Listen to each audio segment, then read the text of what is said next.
was working on, honestly. But I remember feeling really, really overwhelmed because part of the end of the last story was that the first person I worked was Mariah Carey. The person's CD I was begging for, I became her publicist. It's overwhelming. In 1993, Mariah Carey was married to Tommy Mottola, who was running Sony, so basically my boss. That was very difficult. And then they told me to come down to the conference room because there was a young group from Houston, Texas that they wanted me to meet. And I walked into the 25th floor conference room and I saw 4 of the most beautiful girls I'd ever seen with a Texas twang that I'd never heard. And each one looked at you more intensely than the other. And I remember thinking, that's the making of really good people, because they can look you in the eyes. And they were so young, and that they can look at adults in their eyes. And I walked in, and I remember exactly what they were wearing. They were all wearing these white button-down shirts, like literally like a boy's kind of button-down shirt. Or like, in my case, I went to Catholic school, so like a Catholic school girl shirt. And they tied it up a little bit, so just a little, like maybe like a quarter-inch of belly was showing, and some jeans. And they were like, yes ma'am, yes ma'am, yes ma'am, yes ma'am. I was like, oh my God, oh my God.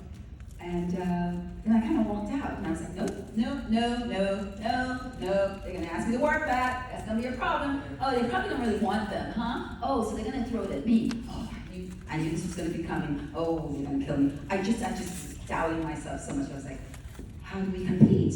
How do we compete? TLC's out there, and Vogue is out there. They're gonna throw it at me, and then they're gonna blame me when it doesn't work. Oh my God, help me, help me, help me. And then of course the call came. We want you to work it. And I said, can I go to Houston? I started thinking about my work at Black Beat. And I remember writing about New Edition and New Kids on the Block. And I remember that the fans that bought the book loved those groups, but they loved each one. Like there were like Ralph's fans and Bobby's fans. And so I was like, I gotta go to Houston and spend a weekend with these girls so I could learn things about them so that I could figure out how to pitch the group, but also pitch the strength of each member of the group. So I went to Houston, and for anybody who's from Texas. Any Texas people in the house? All right. Apologies in advance. I had never really heard of Houston. I'm a girl of a certain age, so I used to look at a show called Dallas. So I knew Dallas, so I didn't know what to expect of Houston. And I got to Houston, I was like, okay, Houston. And Kelly Rowland said, we going to a swap meet. I said, what is that? I mean, I'm a Caribbean girl, I've never heard of that. And we went to a swap meet and we got old clothes and all kinds of stuff. And I met a 10-year-old girl, and she walked in and she interviewed me. She was like, what's a publicist? What are you gonna do for them? Who are you? That girl was You gotta be talking about Solange. That girl was Solange. I was like, okay. And then I got introduced to Gumbo that weekend. And I remember inviting them to my hotel to interview them. And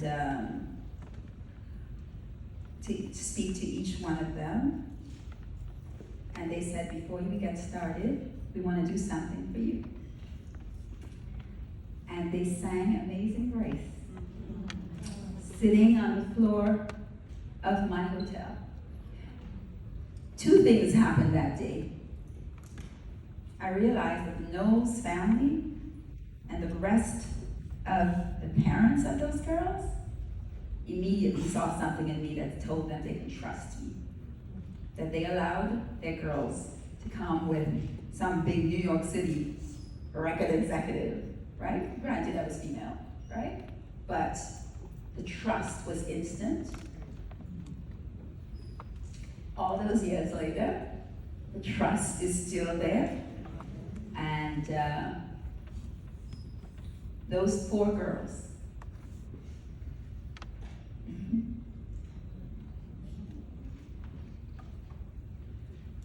those four girls gave me a passport to the world that I never imagined as a young girl growing up on that small island. And to me, it was a fortune in reverse, in that I was learning so much from some 15-year-olds.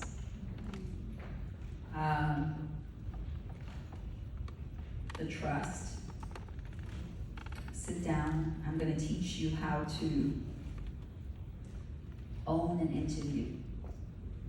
I'm gonna teach you that when you walk into the room, the interview has started. How you say hello is the start of the interview. How you react to the question. How you flip your hair. Are you chewing gum? Whatever it is that you don't want on the record, make sure it's not on the record. And the intensity by which they look at you and take you in, it's the same intensity that these 42-year-olds still have. So, Destiny's Child gave me a life. Destiny's Child gave me a career that's lasted this long, and Destiny's Child, every single one of them, including my girl Michelle, is still the barometer by which every artist I meet is judged. Yes, one time for Destiny Child. Can we give it up?